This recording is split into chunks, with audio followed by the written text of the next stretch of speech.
This is India's #1 news network, and you're watching News 9. English news as it should be.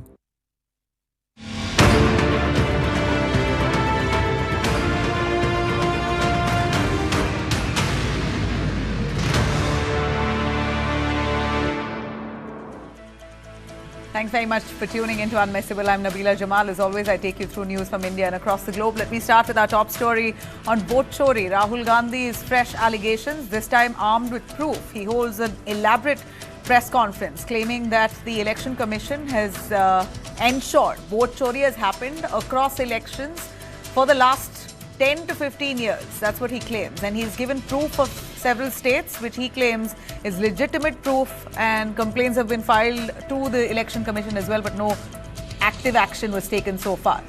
I'm going to take you through all the claims that he's made with our panelists on board. And of course, we will delve into Deepika Padukone, who loses out on her second film, Kalki 2, the sequel of Kalki, where she was also due to be part of. But it appears that Deepika Padukone, owing to work-life balance and her decision to stay firm to timings, has resulted in the fallout with the production team, and she no more is doing that film. We'll take you through that. And of course, finally, Saudi, Pakistan. Two countries who were friends at one point have now come together in a defense deal, where both countries say that if one is attacked, it means the other is attacked too. So they are now standing with one another, possibly the first of its kind, where an Arab nation has allied with Pakistan in this fashion. What does it mean for India? We'll take you through all of those angles. As always, I start with the headlines first. Markets regulator SEBI has given a clean chit to Adani Group and Gautam Adani in the Hindenburg case. No violations in alleged fund routing is what SEBI says. The regulator ruled the transactions lawful at the time, with loans repaid in full and no evidence of fraud or unfair trade practices.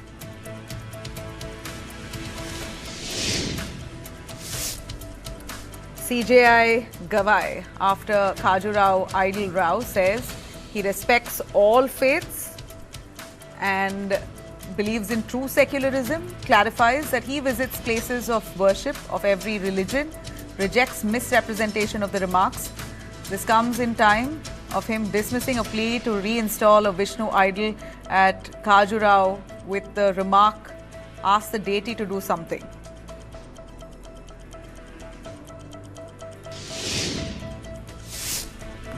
Rahul Gandhi flags vote Chori with Alan case study, alleges over 6,018 voters were deleted via software manipulation, saying that a whole scam is being run via a call center.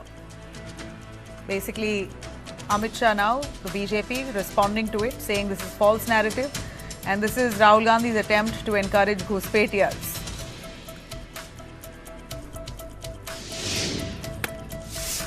Karnataka caste census hits a roadblock as 1 crore worth of faulty handbooks have been scrapped, 2 lakh copies junked over major errors.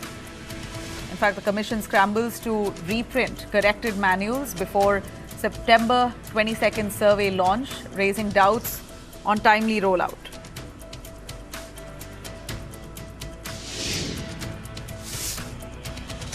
Kerala Forest Department data reveals 84 wild elephants were killed by human actions, including electrocution, explosives and vehicle hits, while majority die of natural causes.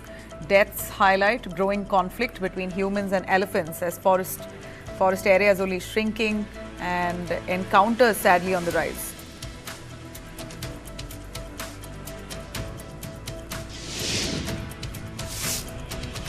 Maruti Suzuki slashes prices across its range by up to 1.2 lakh, nearly 1.3 lakh, all starting from September 22nd, with deeper cuts for every level models to boost affordability and car adoption. The company cites 8.5% GST rate cut, aiming to support two-wheeler users upgrading to cars. They're basically passing on the GST benefits to customers.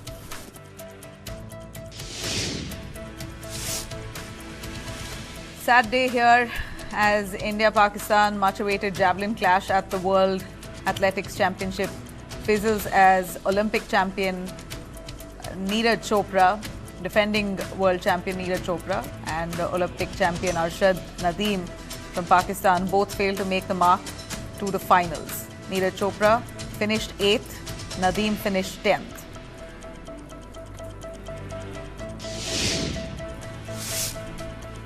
ABC suspends Jimmy Kimmel live show that would happen every night and suspends it indefinitely after Jimmy, the host, linked Charlie Kirk's killing to MAGA movement in monologue, saying it was sad that people were trying to suggest that the guy who killed Charlie Kirk was not one of them.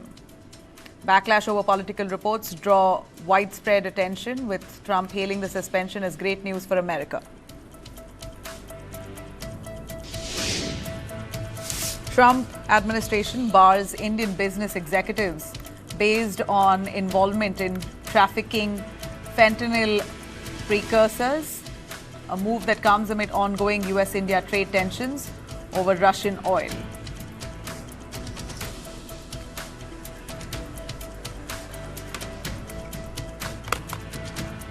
All right, let me start with our top story here. It appears that Rahul Gandhi this time has come back with his vote chori charge, recharged with a lot of proof that he was armed with.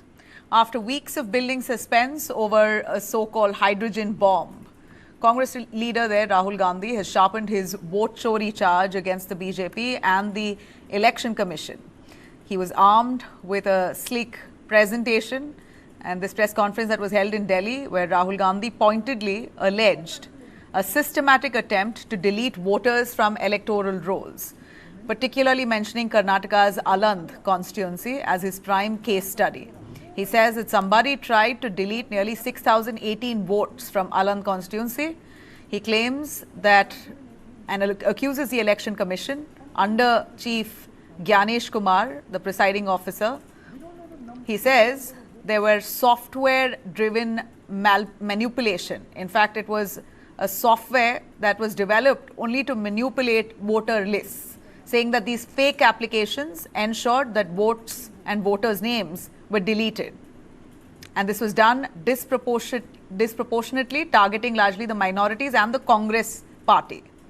He called it a direct threat to India's democracy, demanding that the EC hand over digital data, including IP logs, OTPs and mobile numbers to Karnataka's CID within a week's time to trace who really carried out this alleged fraud. The allegations, of course, drew immediate fire. Union Home Minister Amit Shah, speaking in Bihar's Rohtas, dismissed Rahul Gandhi's charges as lies, saying Congress was only shielding Ghuspetiyas, infiltrators from Bangladesh. This is what he said.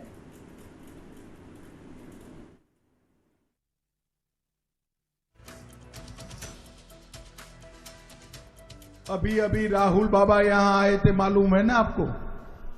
अरे यार बोलो, है या नहीं? एक यात्रा निकाली थी ना,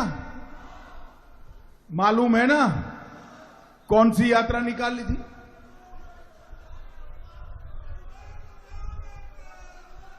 मैं बताता हूं, उन्होंने जो यात्रा निकाली थी, वो यात्रा घुसपैठियों को बचाने के लिए यात्रा निकाली थी। एक घुसपैठिए लालू और राहुल की वोट बैंक है, वोट बैंक है।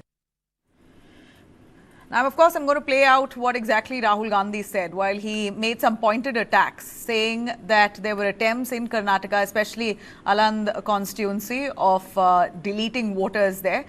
He says that this is a systematic approach that has been used in many states across the country where BJP has come into power or BJP candidates have won, but somehow it did not happen in Karnataka because we did not allow it. Thankfully, we noticed it in time. Similar to what he said in precisely what he said basically in this press conference. Alandh is constituency in Karnataka, 6,018 votes. Somebody tried to delete 6,018 votes. We don't know the total number of votes that were deleted in Alandh in the 23 election. They're much higher than 6,018. All right. Well, there you have it. In fact, he's elaborated on many levels on what exactly happened, got the people. Basically, he claims that many people were not aware that their phone numbers were used to hack into softwares and then delete these voters from the list. Basically, it's manipulated software. Now, whose numbers are these? How did this software get funding enough to ensure that it could hack into such a system where voters' names can be deleted from the system? Precisely what he says, that this seems like a regulated operation that had a call center far away sitting and aiming at deleting votes that were not in favor of the BJP, basically targeting the minorities and precisely targeting the Congress. This is what he says. Now, Election Commission has responded, slamming Rahul Gandhi's allegation, saying all of this is absolutely false, that first of all, it's impossible to delete voters like that through digital platform. In fact, EC on Aland particularly has confirmed attempts were indeed made to delete voters in 2023, but stressed that at that point itself an FIR was filed by the EC itself and that the Congress eventually won that seat. Rahul Gandhi's vote Chori campaign has now triggered a full-blown political storm, putting the spotlight back on India's electoral integrity ahead of crucial state polls.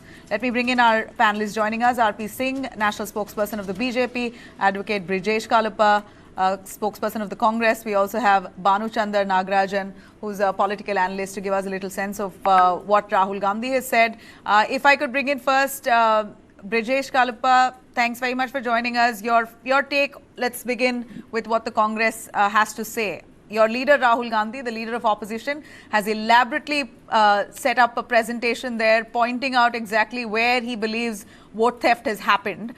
But he couldn't really give enough evidence with regards to the 6,018 votes that were, he said initially it was deleted, then he said we ensured that we found out and therefore, they couldn't manipulate the seat. Eventually, Congress candidate won.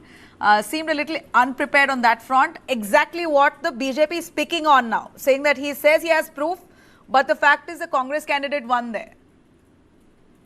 See, Nabila, as far as a crime is concerned, even the attempt to commit a crime is also a crime. Can you say that since a person has not been able to murder somebody, then he's free of the charges?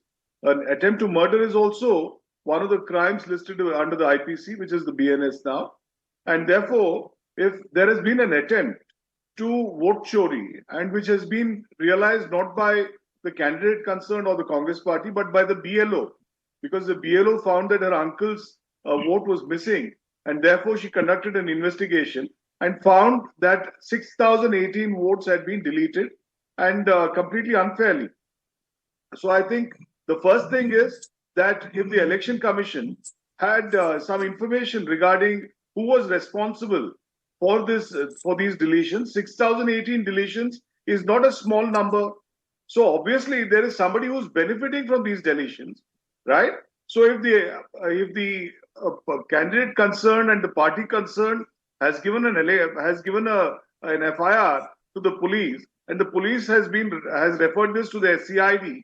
CID is investigating the matter. CID has written as many as 18 letters to the Election Commission of India, some of which have been forwarded by the State Election Commission. I think it's only fair to expect that the Election Commission of India will provide the details, who has done the deletions, what manner of deletions have been done. Because when one plans to do a deletion, then one also gets an OTP. So where is that OTP come from? Which number has been used for the deletions? Because if somebody says that this is Brijesh Kalapa seeking deletion of Nabila's vote, then certainly my number can be traceable, but which number has been used? And all this has been done through the aegis of the Election Commission of India. Now, Rahul Gandhi is mainly asking that over the last nearly 2 years, 18 letters have been written by the state CID seeking this information. Now, this information is not being forthcoming from the ECI.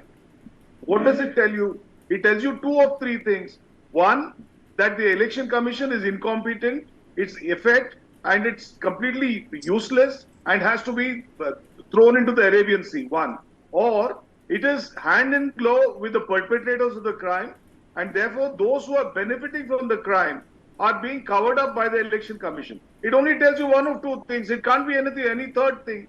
So therefore, if it's one of these two things, I think it's high time the Election Commission, now that Mr. Rahul Gandhi has come, and he's the shadow Prime Minister of India, he's the opposition leader, so therefore if he's saying something, the least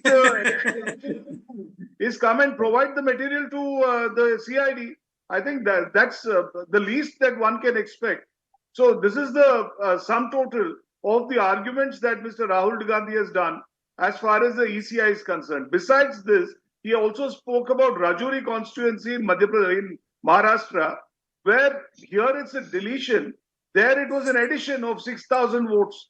So, therefore, if a political party is benefiting by either deleting X number of votes or adding X number of votes, I think it's an extremely serious charge, right? And I don't think the Election Commission of India has covered itself in glory by trying to circumvent, by trying to digress, by trying to avoid these issues. I think the first thing should have done is be upfront. In the last press conference, they knew that the CID was asking for this information. Mr. Gyanesh Kumar was trying to protect the privacy of women and so on and so forth and all that. Did he have any objection to all the members of parliament when they were casting their vote in the vice presidential election? Did he take steps to ensure that their photos were covered? If he had such great claims, right? So today, whom is he trying to protect the privacy of? Those thieves who are trying to disenfranchise somebody? Are they worth being protected? So the crux of the complaint that Rahul Gandhi has here is that the unidentified persons are using software to manipulate the electoral rolls. EC says it's impossible to delete. I mean, if there was something like that, we would have known it's impossible to delete. And there's a grievance cell, you apply for it, there's the explanation that you give to why your name should be deleted. That whole process can't be skipped so easily. This is just basically a dream sequence being played out, more or less what the BJP says, that imagination, coming all out of imagination. See, Nabila, I think the Twitter also carries this, and also the Election Commission ran a campaign that if there are some additions and deletions to be made, please make use of the opportunity. And these are all over the internet. I don't think it's necessary for me to go into that. I think each one of your viewers has seen what the Election Commission has at one point in time advertised and has stated publicly that anybody who is seeking the deletion or addition of another person, then please do it just now and so on and so forth. I think there's a specific provision for it. And I don't think I need to educate anybody on this subject. Election Commission itself ran a campaign. And today, if they say it's not possible to do so, I think they're only shooting themselves in the foot. Right. Let me also bring in RP Singh. RP Singh, of course, the BJP is very quick to slam this, saying this is far from the truth.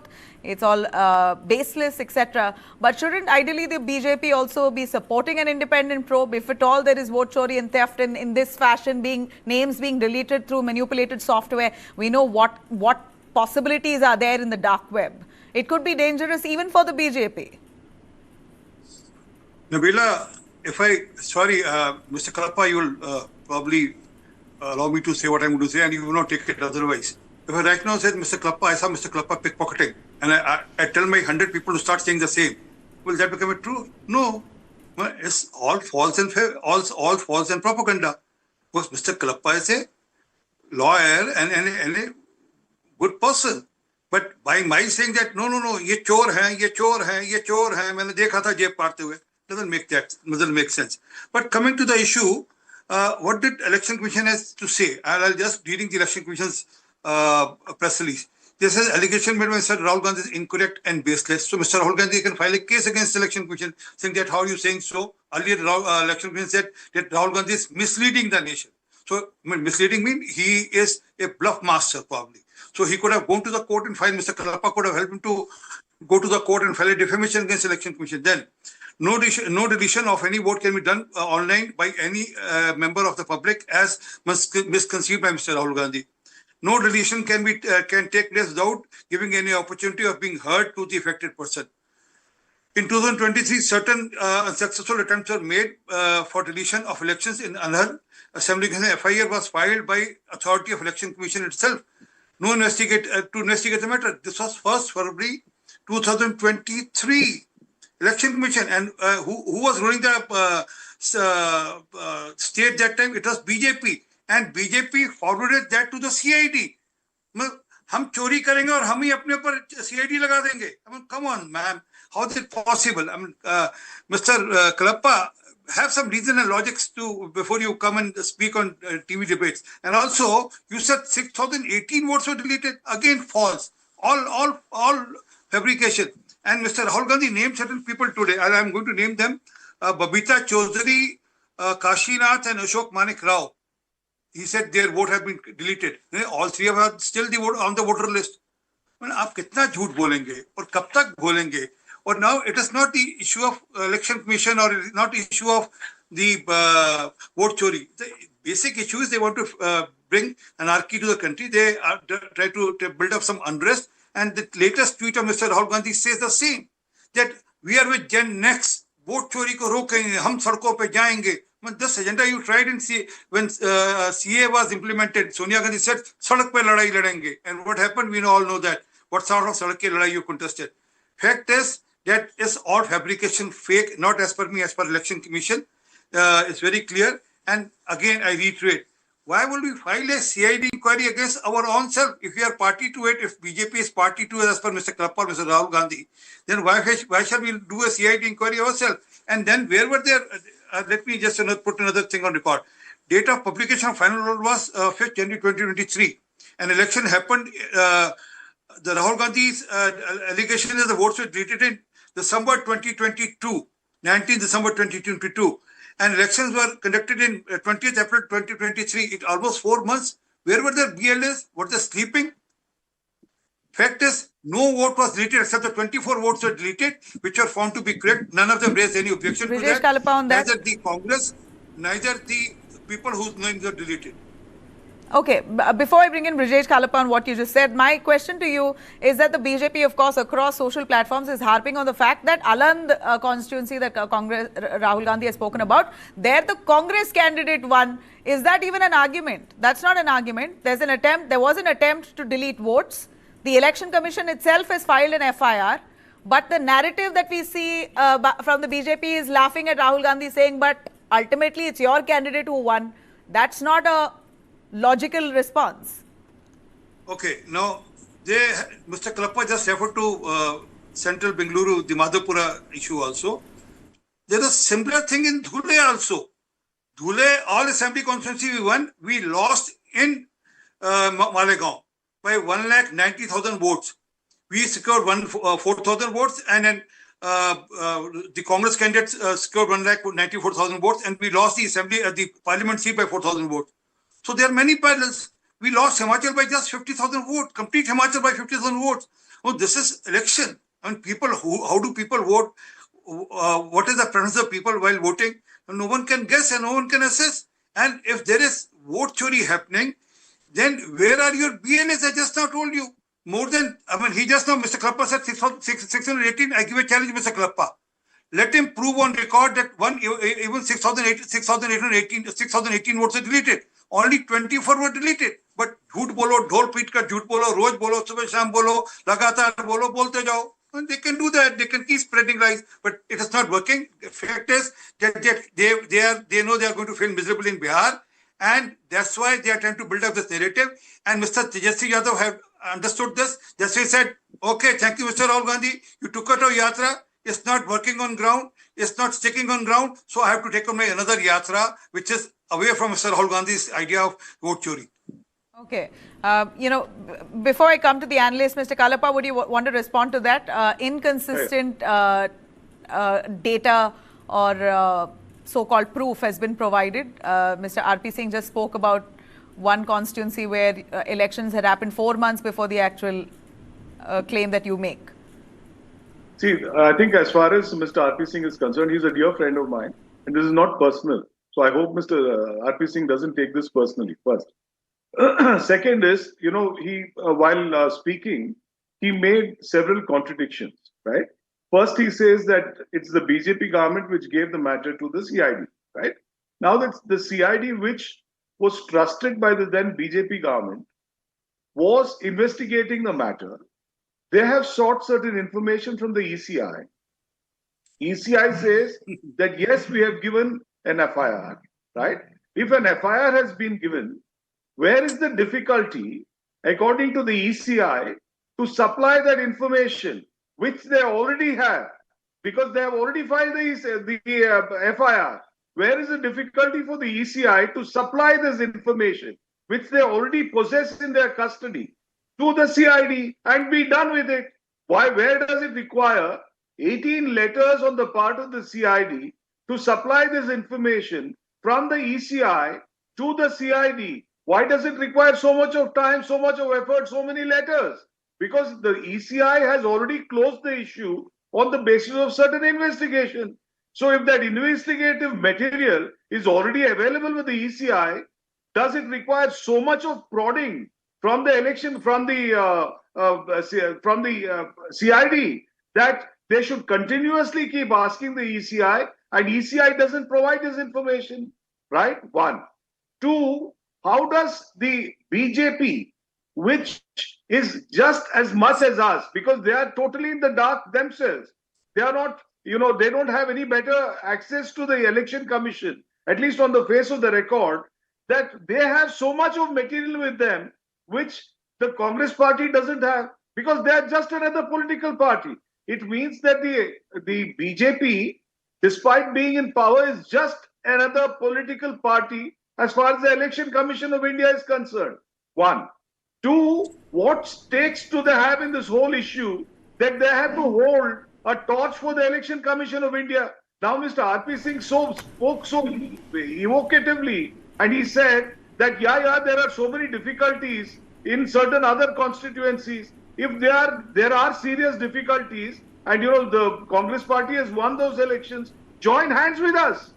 Why are you running away? Mr. Kalappa, I want to just about interfere for a moment. I will play out Rahul Gandhi, what he said, exactly the mechanism with which these votes were deleted. Here, listen in. Here is example number one, lady called Godabai. Someone created fake logins, deleted 12 voters, attempted to delete because then this was stopped. Godabai, of course, has no idea. Can you show us what Godabai has to say about this? Election time na arji hakila nanaga adaka sambandha illa adu yaru hatti kichi yaru yana hakara nanaga gotta illa. So she has no idea. These were the cell phone numbers that were used to delete these people. These are not from Karnataka. These numbers are from different states. You can see here.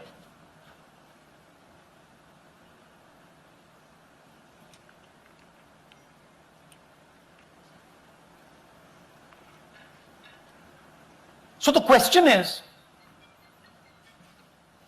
whose numbers are these? How were they operated? Where were they operated from? Who generated the OTPs to disturb the process? Now, these are questions that arise out of this. All right. Now, if I can bring in our analyst here, Bhanu Chandar, please, a quick take from you. Sir, Bhanu Chandar has to speak. Bhanu Chandar Nagarajan, please, your take on Rahul Gandhi's allegations. How much of this really kills the credibility of our electoral system? Would you be able to evaluate what Rahul Gandhi has said? See, in his first press conference, he talked about errors of commission, where he alleged that there are a lot more voters voting for BJP in particular. He was conflating the discrepancies in the voter list to the margin of electoral victory and so on and so forth. But it was disproved by people immediately, saying that people cannot vote more than once because of the indelible link. And very commonsensically, people were trying to disprove what he was saying. But what he tried to do today was allege an error of omission, which is far more serious because voting is a fundamental right. So I started watching the program, and it kept getting bizarre. Okay, he first said that people can edit or delete their or somebody else's name from the voter list, and he alleged that only Congress voters' names were deleted. I don't know how we even actually can find out or know, because we have a secret ballot system. And the cream was like, we found that in Alan constituency, the Congress won by a particular margin. So it was a total bizarre show altogether. It only reduces the credibility of the Congress. The brand of the Congress goes down. See, advocates who are in the verge of a moral panic, right? This won't appeal to people of Bihar, say, who have hardened common sense, right? This whole process is actually throwing a very bad light on the Congress. Mr. Kalapa was in his remarks said that the election commission has to be thrown into the Arabian Sea. I don't know, how someone can even function. It's like asking an umpire to be thrown out of the cricket match. Pakistan just did it, right? They asked the match referee to go away or something like that. So, this is sort of bizarre situation that the Congress creates. My only question to you, Banu Chandar, is that you're saying the allegations are bizarre because it has no proof. You can't really. It is bizarre, but the prima facie is bizarre, Nabila. Like, what is believable in this, right? They won. Okay, he's saying that only the Congress voters were deleted, and after. No, I mean, why can't it happen? He's talking about 1 second. He's talking about 6,000 votes. Congress came with a thumping majority in Karnataka, so it would have been possible that there were attempts made. You can't deny the fact that there were attempts made, right? No, I actually, after this press conference, I went to the ECI website to see whether you can edit or delete my own profile. Okay, I can't do it. Okay, you also please, ask the viewers to, after this program, go to the election commission website. It's not impossible that there are masterminds sitting in the dark web. No, there are hackers. There are people who are experts. Okay, the only thing the election commission has to come out with is say that if there are hacking attempts that have been made, and how they have thwarted it. In fact, just a few hours ago, the election commission of the Karnataka branch has actually said that they have reported these violations to the police, and they are investigating and so on and so forth. Okay, so now we hear that Rahul Gandhi has asked the EC to come up with some evidence of proof. In fact, Mr. Kalapa can elaborate. Do you want to tell us what Rahul Gandhi's demand to the EC is? Do you want me to part of the debate, or you want me to walk out? Sir, I've given you enough ample amount of time. Please do not talk to me like that. I'm sorry. No. If you have a problem, you can very well leave. But please do not talk to me like that. I have given you ample amount of time in the start. I will come to you. You cannot speak to me like that. I'm sorry. No, you are not fair, man. No, I have a question to ask someone, and I will. It's my right to do so. You are giving ample time to Mr. Kalapa. You're not allowing me. Mr. Kalapa is right now representing the Congress who's made these allegations. Please understand. And please go ahead. If you want to butt in and talk, you can. Go right ahead. Yeah, as expected. Didn't expect any better. Mr. Kalapa, please go on. The first thing is that as far as the political analyst here is concerned, he has just spoken about the fact that these are bizarre and so on and so forth. Great. I mean, he's entitled to his opinion, and several people have opinions of all varied kinds, and that's what makes this country so interesting. So the first thing is that if he finds it bizarre, right, and if the election commission equally finds it bizarre, if the BJP finds it bizarre, all they have to do is supply the material and say that, look, there is a specific allegation that one Godabai had deleted the vote of another person, right? And now she has come on record to say it was not me. All the election commission had to do was to provide the material and to say that it was actually Godabai, it was not somebody else who had deleted the names. And the political analyst also says that it's not possible to delete. It's not possible to delete today. But when there are elections during that period in time, the election commission itself conducts an exercise, and that exercise which I just spoke about is when you can do the deletion or addition of votes, and that is the period during which the voter lists are expanded or contracted. And it's at this time that this is what has happened. Now, if somebody has an issue about this, then certainly let them provide the material, because it's... The question, of course, that the BJP also asked, and it's a final question for me also right here, as I'm short on time. A quick word on why aren't you taking this with the judiciary? Exactly what the BJP says, and I'm sure our analysts also having the same concerns. Take this up with the judiciary. It prima facie looks bizarre. If you're so sure of the proof, then take this up in court. And that reaction from Rahul Gandhi also has received a lot of ire. He says that it's not my duty to save this democracy. Must have been a slip of tongue, but he said it. No, but you see, Nabila, what has happened today is that there is an existing FIR which has been provided or has been filed, and that matter is still live before the CID. Unless we get some material from the Election Commission of India, which either says, completely what you're saying, or the political analyst says is bizarre, let the Election Commission provide that material and be done with it. Let's throw the complaint to the dustbin. But if there is some material, in whose hand is it to provide that material?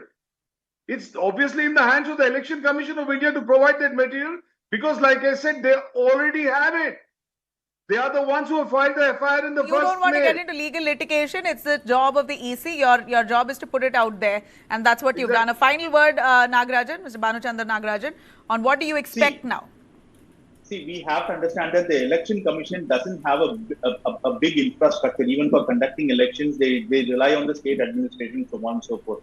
If there is an attack on its website, or whatever it is, it doesn't have the power to investigate. So it has actually filed an FIR with the Kalaburgi police. The Chief Electoral Officer of Karnataka has given it in written, saying that they have filed an FIR with the police on 21st of March or something like 21st of February. Right, so it has been done. The investigation has to be conducted by the Karnataka law enforcement. And who heads the Karnataka law enforcement? The Congress government in Karnataka. Let them do the job, and let things come out. Every Indian citizen will be for a fair election process. But this presentation today and the analysis today is it doesn't hold any water at all. It's we'll see bizarre, how much of an impact it will have on Bihar elections. That's precisely the timing also. Thanks very much, the both of you, for joining us on this. We will continue tracking it. A quick break. We'll be right back. Stay with us.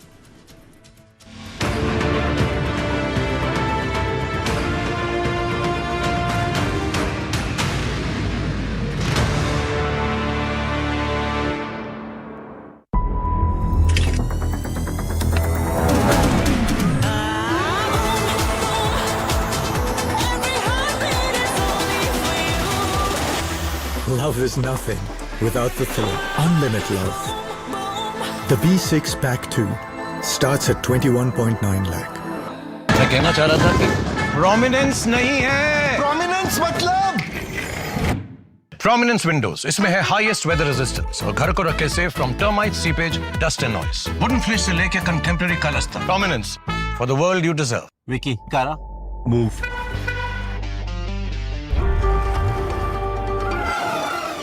Heads up, guys. We've got company.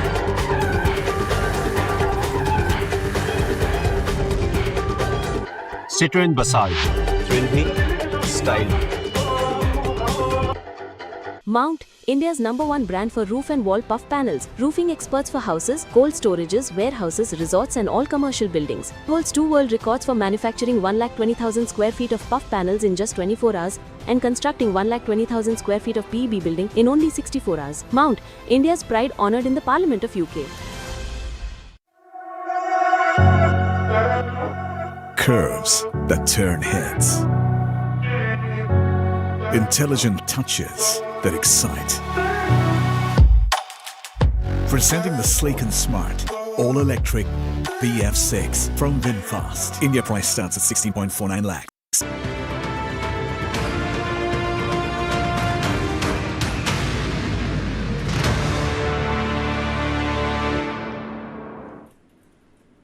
Welcome back. Let me take you through a big twist for fans of the film Kalki 2829. In fact, the film Kalki 2898 AD that featured Deepika Padukone. She headlined the first installment alongside Prabhas, Amitabh Bachchan and Kamal Hassan. The sequel is now officially out, the poster of which, and we believe that Deepika Padukone is no more going to be part of that film. In fact, there seemed to have been some disagreement between the filmmakers and Deepika Padukone on working hours. And it seems like the film production house has decided finally to part ways. There was already buzz that was in for the last few months. There was also talk that Tripti Dimri is replacing Deepika Padukone. But here is a final formal announcement coming in from the makers of the movie. Vijayanti Movies, the makers of this film, has dropped this announcement on X platform where they say, and I quote, "This is to officially announce that Deepika Padukone will not be a part of the upcoming sequel of Kalki 2898 AD. After careful consideration, we have decided to part ways. Despite the long journey of filmmaking and making this film, we were unable to find a partnership with Deepika. A film like Kalki deserves that kind of commitment and much more. We wish her the very best with her future works." Now, this isn't the first project we know that Deepika Padukone had to step away from. Earlier this year, Deepika Padukone was also replaced in Spirit, Sandeep Reddy Wanga's big-ticket film. Reports suggest disagreements over scheduling and contracts led to her exit. As a new mother, Deepika Padukone had requested 8-hour cap on work days. She says work-life balance is a must. She now has a baby, so she will work for 8 hours. That's roughly about 6 hours of actual shoot time. But with filmmaking often running into unpredictable hours and schedules, this arrangement appears to be very difficult with some of the filmmakers, and it seems like for 2 films, it did not hold. Now, 2 exits in a row for Deepika has sparked a debate within the industry. Is Deepika losing out on major films because she demands work-life balance or structured work hours? Or is it about time that the Indian film industry now revisit its own work culture to balance mammoth productions with fair, humane schedules? Let me bring in our guests joining us. We have Saurabh Verma, who's a director and writer, and also Girish Vankede, film trade analyst. Saurabh, over to you first. Deepika Padukone insists that she wants to work 8 hours. She has a work-life balance she wants to follow. It seems like the makers of Kalki have not taken well to this, and they say that a film like Kalki, a period drama, deserves a lot more commitment. So, therefore, we part ways. Was this coming? Is this change welcome in the industry, or is it impractical? So I'd just like to first state that, when an artist signs a film, it's not like any other job. It's not like, they're committing for 365 days with Sundays as holidays. They're committing for a certain number of days, which technically would be around 20 days, 40 days, or at max 60 days, depending on the scale of the film. When somebody is committing to those number of days, a 12-hour shift is a normal routine of shooting. But if somebody is saying, no, I would not do what is the normal mandate, now that's not a requisite generally a production house agrees upon. So, work-life balance is that when you're working only all 365 days, it's justified that, you can ask for a lesser number of working hours. But when you're just working for 30 days or 35 days, because in this case, and I don't know the exact number of days, if you shoot less, then you lose out on the creativity and things like that. So in my mind, I think Vijayanti Movies, if they've been asked to, cut down the shooting schedule, and as an artist, I don't think that's justified, because all these are like, they are the grammar of shooting, and that's a normal thing to happen. But she losing out on 2 films simultaneously, and that both of South, also says that the way South works is extremely with precision, and their style, I think, is world over known that they're pretty sorted. If it's a 7 o'clock shift, they'll start by 7:30. Whereas sometimes in the other side of the world, things don't start on time. So if they start on time, they are expecting that thing, and I don't think there's anything wrong in that. Girish Vankede, Deepika Padukone losing out on 2 big-ticket films hasn't gone well with some of the producers, but it seems like she also received a lot of support when she did come out with it, because even actors need to be treated as humans. We understand Akshay Kumar does it. There wasn't that kind of hue and cry when Akshay Kumar demands humane working hours. He's very clear that my shoot starts in the morning and ends before 5. So if Akshay Kumar still can get films, Deepika Padukone, why does she have to face the ire? Yeah, so what I see are basically 3 major reasons because of which Deepika is not part of the film now. The first reason is, of course, the taxing working hours. She is new mother and she wants to spend more time with her baby. So that could be first reason, as what Saurabh has also mentioned. The second reason could be now King, which again features her with Shah Rukh Khan, is postponed. And because it was postponed because of the injury of Mr. Shah Rukh Khan. Now that days and that dates must be clashed with this Kalki sequel. So that clashing of the date, if she has a choice of doing any film out of Kalki or King, she will opt for King. Right now it is undisclosed, but that could be the second reason of her going out of Kalki. Now, the third reason is, of course, what she has been asking for for around 25 crew members, and then the facilities which could be extending, and her working hours are only for 7 hours, and then she has her own various demands which could not be approvable for the producers who has already done Kalki and who are a big producers. The first film was 700 crore film. The sequel will be bigger. But if they are not approving the demands of Deepika, then definitely they will be parting away. So these are the three reasons which I can see because of which Deepika has parted. Okay, so well, those are reasons we understand that she parted for, but is this a change that we should welcome? Well, all I can say here is Deepika Padukone is in a position to say no, and she's in a position to assert. She's been fairly successful, she's done the grind all these years, and now she's a mother. So she's decided that this is a boundary that she draws. She's still going to get films because she's a superstar, not just in India but internationally as well. More power to her. If this is the way she wants to go, more power to her. If people want to work more, good for them. But well, this was a story. Deepika Padukone is out of Kalki's sequel. Thanks very much, both of you. I appreciate your time. Let me start with our top stories on Day Tonight. Pakistan and Saudi Arabia have now sealed a historic defense pact, the most formal commitment in decades between the two countries. The agreement says any attack on one country will be treated as an attack on both, a clause that's now drawing global attention. This partnership isn't new, of course. We know the friendship between Pakistan and Saudi. Pakistani troops first landed in Saudi Arabia in 1960s during Yemen's war. The bond grew after Pakistan's special forces helped Saudi troops retake the Grand Mosque in 1979. In 1982, a security agreement institutionalized joint training and deployment. Since then, Pakistani officers have trained Saudi forces, and Riyadh has bought arms from Islamabad.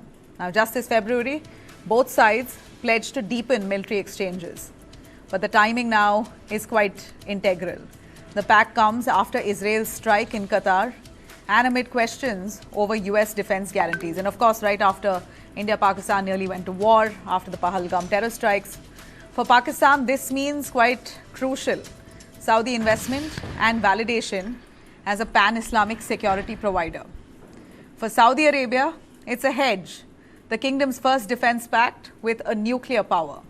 Of course, India is watching very carefully. New Delhi and Riyadh share a strong trade relationship worth nearly $43 billion. Saudi Arabia has avoided taking extreme positions on India-Pakistan conflicts. Thought a new chapter for Pakistan and Saudi Arabia ties, a delicate balance for India.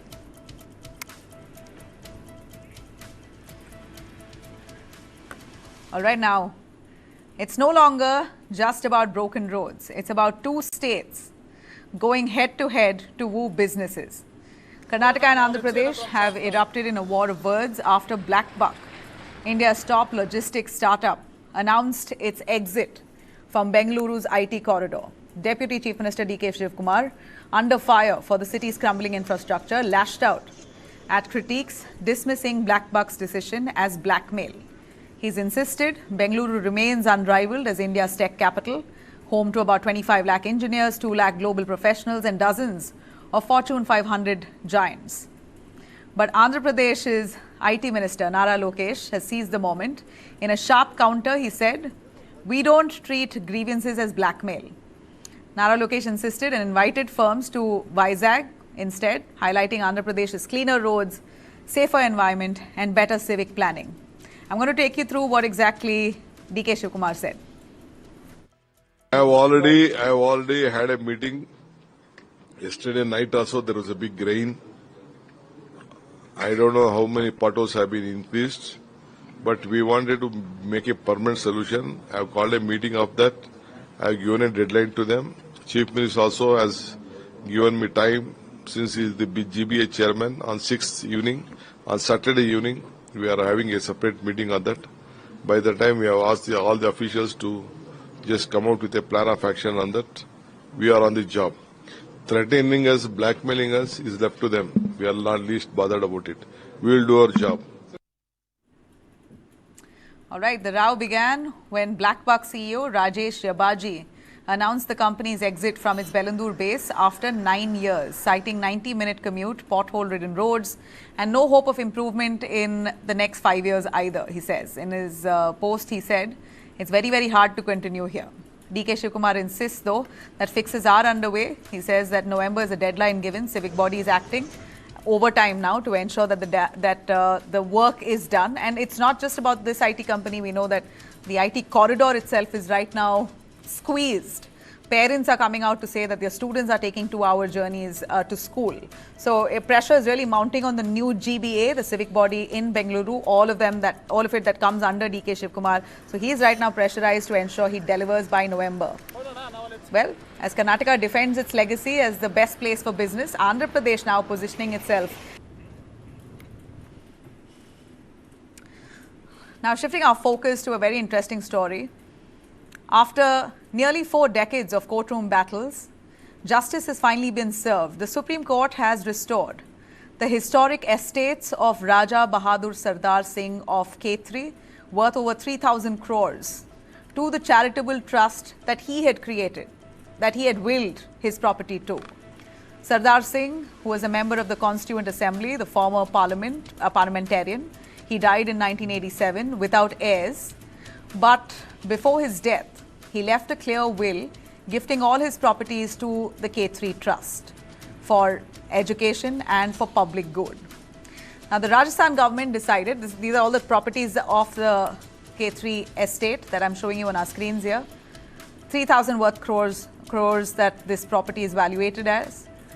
The Rajasthan government, however, stepped in under the Escheat Act and took over the properties. What's an Escheat Act? It's a legal principle that allows the state to claim a property if someone dies without heirs or a will. But in this case, there was indeed a valid will, making this takeover itself illegal. For decades, this wrongful claim locked the properties into litigation. Palaces like the Khetri House, Amar Hall and Sukh Mahal, that was once thriving heritage sites, were fully looted and vandalized. Many of them were set on fire while laying in state custody. In fact, priceless antiques, frescoes and family records were all lost forever. That's the legacy there that was left behind, which could have really been preserved by the Rajasthan government. But because of this litigation, look what has happened to this heritage site. Multiple heritage sites, all that belongs to the Khetri Trust. After years of delay, the Supreme Court has now finally drawn the line. It ruled that the state of Rajasthan has no right to interfere in private wills when a valid testament does exist. Escheat, the court said, applies only if the person dies truly interstate and with no will and no heirs.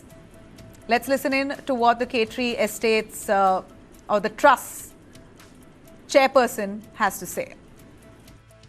Very unfortunate thing that it went into a very long drawn litigation with the government of Rajasthan. And we are especially happy that the Honorable Supreme Court had come to the conclusion that the government has no locus standi in private litigation. It's a landmark judgment because if the government is allowed to interfere in private litigations, there will be no end to the problems that will be created in the country. Now this verdict not only clears the cloud over Khetri's legacy, but also sets a precedent here against state overreach in succession matters. This move was welcomed by trustee Prithvi Singh, who called this a landmark judgment. For Raja Sardar Singh, who dreamt of using his wealth for scholarships, science and education, justice may have come late, but at last at least. Now, there is hope that Khetri Trust can finally carry out his vision. All right. When you think of apples, you think of Kashmir, don't you? The pride of the valley, the backbone of its economy, but today the backbone is breaking. For over 20 days, the Srinagar-Jammu National Highway has remained shut, leaving fruit-laden trucks stranded. Apples there rotting by tons. Farmers staring at losses, running into hundreds of crores. Nearly 80% of India's apples come from Kashmir, a year-long toil in the orchards. The hopes now fully pinned on a good harvest for the entire year has reduced to this, all reduced to despair as supply chains is now fully collapsed, mandis have shut and growers watch their produce perish on the roads. Political storm is raging. In fact, former leader Sajad Lone tore into Omar Abdullah, accusing him of sleepwalking through the crisis, asking why the Chief Minister failed to rush to Delhi, bang the doors of the centre and ensure highways were cleared when the valley's economy is already battered by tourism losses. After weeks of silence, though, a meeting was finally it was convened by the Union Transport Minister Nitin Gadkari, reviewing urgent steps to restore NH 44 and resume movement of fruit trucks. Chief Minister Omar Abdullah, meanwhile, has promised the government is working to ensure their hardship ends at the earliest. From the orchards to the mandi, Kashmir's apple is fighting for survival. We're really hoping that the highway is fixed at the earliest, so at least we all get to enjoy great apples from Kashmir. All right, now, at 69, Rupinder Kaur Pandher flew down from America to Punjab in search of love. She thought she had found her companion in 75-year-old UK-based NRI Charanjit Singh Grewal. Now, this lady who came in all the way from the United States to find her love in Punjab, she met with 75-year-old UK-based NRI Charanjit Singh Grewal. What followed was really devastating. In fact, they were introduced to each other on a matrimonial website. Rupinder stayed in Ludhiana, trusting Charanjit, but behind his promises lay quite a deadly conspiracy. We hear on July 12th, at the house of Charanjit's acquaintance, Sukhjit Singh Sonu, a typist at the Kila Raipur court, Rupinder was bludgeoned with a baseball bat. Her body was burnt and stuffed into 4 sacks and dumped in a drain. When Rupinder's phone went silent, her sister raised an alarm. Sonu even filed a false missing complaint saying that she was depressed, so she's flown to Canada, but there's no contact with her. But 2 months later, the truth finally surfaced. The police have recovered her charred skeletal remains, her broken iPhone by her side. Investigators say Charanjit, the man who she came to get married to, orchestrated this entire murder, paying Sonu, his friend, 50 lakhs to kill her because she was pressing him to marry her. In fact, he was already married, we hear. Fearing legal action for rape and cheating, he decided that he will murder her. That was a safer option for him. Quite a chilling reminder here of the dangers of hidden online promises, what it could really lead to. Thanks very much for joining us. Stay tuned.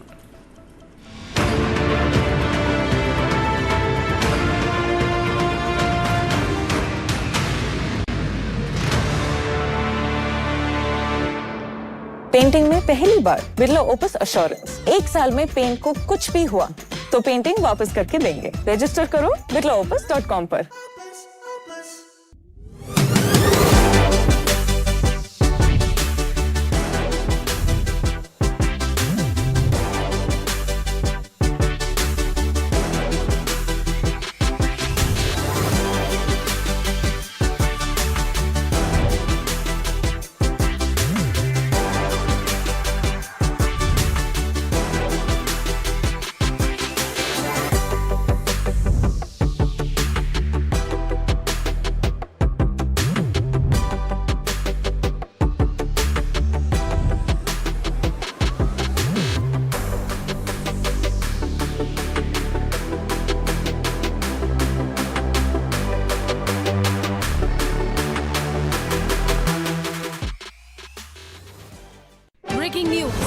Disruption is expected this week.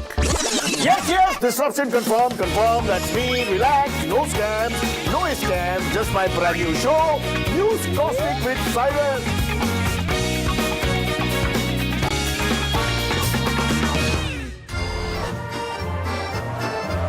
Football is our culture.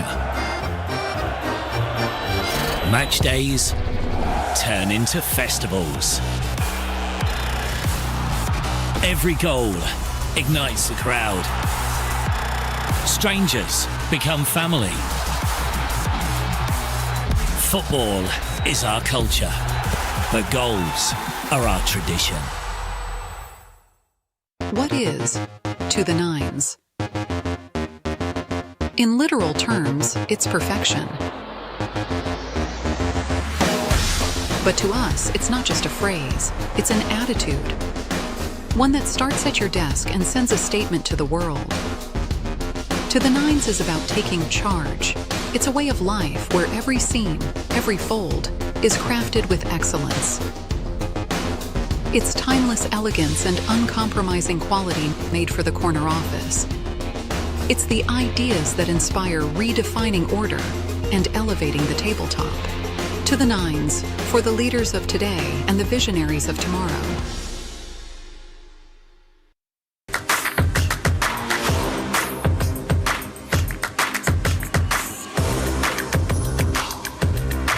This is India's #1 news network, and you're watching News 9, English news as it should be. The headlines: after repeated rants over India-Russia oil trade, Trump says he is very close to India and Prime Minister Modi.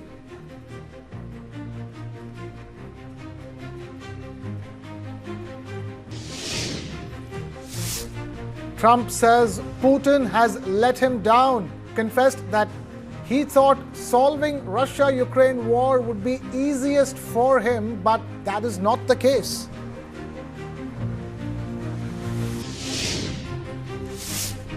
Trump says the US will get a tremendous fee from the TikTok ownership deal, hopes to seal it with China's Xi Jinping and may extend the deadline on the sale.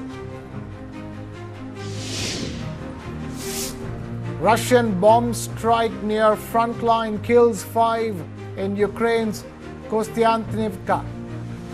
Damages 4 homes. Russian forces now 8 to 10 kilometers from the city.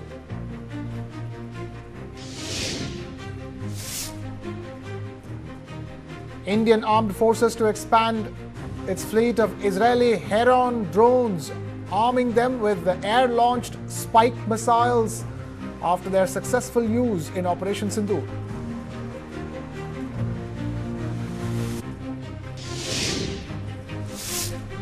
US to end sanctions waiver for Iran's Chabahar port from the 29th of September, citing terror funding. Move puts India's port project at risk.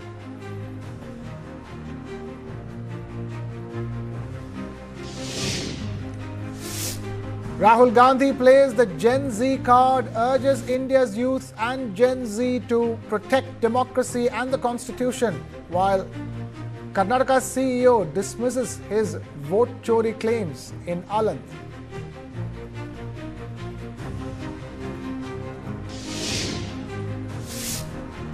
IT Minister Ashwini Vaishnav announces online money gaming law to be implemented from the 1st of October.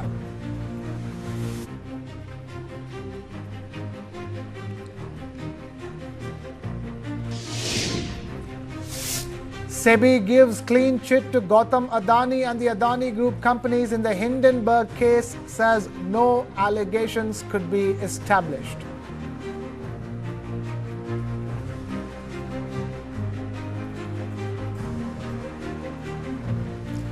India's flagship connectivity project at Iran's Chabahar port is now facing big uncertainty. The US State Department has announced that the sanctions waiver for Iran's Chabahar port will end on the 29th of September. From that date onwards, anyone involved in operating, financing, or servicing the port will face the same treasury restrictions that apply to other Iranian entities. The State Department said that the move is consistent with President Trump's maximum economic pressure policy aimed at holding Tehran accountable for funding terrorism and destabilizing activities. The waiver was first granted in 2018 under the Iran Freedom and Counter-Proliferation Act to allow Afghanistan reconstruction and regional connectivity. Back then, Chabahar was seen as a gateway for food aid and reconstruction materials, with India reaffirming its commitment to use the port to bypass Pakistan and connect to Afghanistan and Central Asia. But US officials now say that the circumstances have changed, pointing to the Taliban takeover of Afghanistan in 2021 and India's own 10-year agreement to expand Chabahar and link it to the international north-south transport corridor. Officials in Washington argue that the project could now give Iran new commercial lifelines.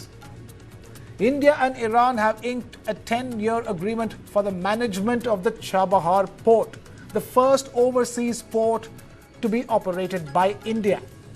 Strategically located, Chabahar serves as a gateway for Indian goods to Afghanistan and Central Asia, providing an alternative route that bypasses Pakistan's transit restrictions. The project is also seen as India's counter to Pakistan's Gwadar port and China's Belt and Road Initiative. Most importantly, Chabahar opens the door for India to landlocked Central Asian nations, expanding New Delhi's economic and strategic footprint in the region. America's move to revoke sanctions exemptions now complicates India's ambitions.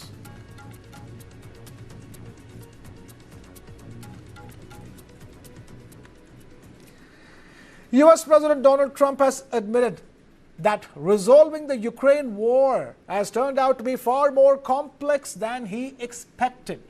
Speaking at a joint news conference with Britain's Prime Minister Keir Starmer, Trump said that Russian President Vladimir Putin has, quote-unquote, let him down. Trump remarked that he had believed peace between Russia and Ukraine would be the easiest issue to resolve given his personal equation with Putin, but it has instead proven to be one of the most difficult. The one that I thought would be easiest would be because of my relationship with President Putin, but he's let me down. He's really let me down. It was going to be Russia and Ukraine, but we'll see how that turns out. But that turned out to be, I thought it might be among the easiest of the group. But we had settled just about every conflict, and as you know, we're working very hard on Israel and Gaza. All that's happening over there. Complex, but it's going to get done. Meanwhile, Russian President Vladimir Putin has said that more than 700,000 Russian soldiers are now deployed on the Ukrainian front lines.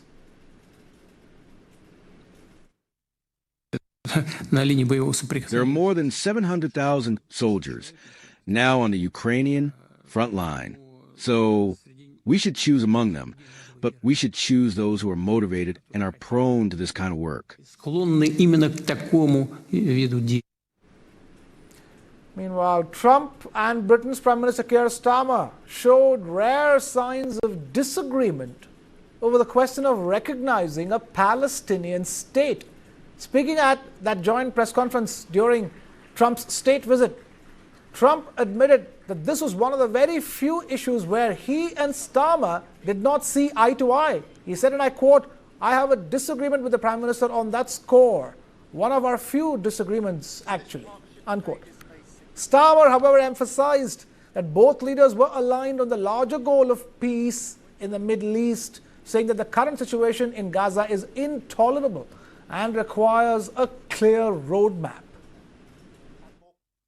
I want an end. I want the hostages released, and I think it's going to be okay. But it has been a brutal period of time. But this has been going on for a long time. This is not something that's over the last year, 2 years, but this has been for decades and decades. But we want it to end. We have to have the hostages back immediately. That's what the people of Israel want. They want them back. And we want the fighting to stop, and it's going to stop. But a lot of bad things. You know, Hamas said that they're going to put the hostages up as bait. They're going to put the hostages in front of any attack. And that's pretty brutal. We haven't heard that one in a long time. So we have to remember that. So I have a disagreement with the Prime Minister on that score. Okay? One of our few disagreements, actually. We absolutely agree on the need for peace and a roadmap because the situation in Gaza is intolerable. The hostages have been held for a very, very long time, and they must be freed. And we need aid to get into Gaza at speed. And so it's within that context of a plan for peace, which we're working hard on, which not only did we discuss this morning, but our two teams have been working together on, that the question of recognition needs to be seen. And so it's part of that overall package which hopefully takes us from the appalling situation we're in now to the outcome of a safe and secure Israel, which we do not have, and a viable Palestinian state. Thank you. After months of heated rhetoric over tariffs,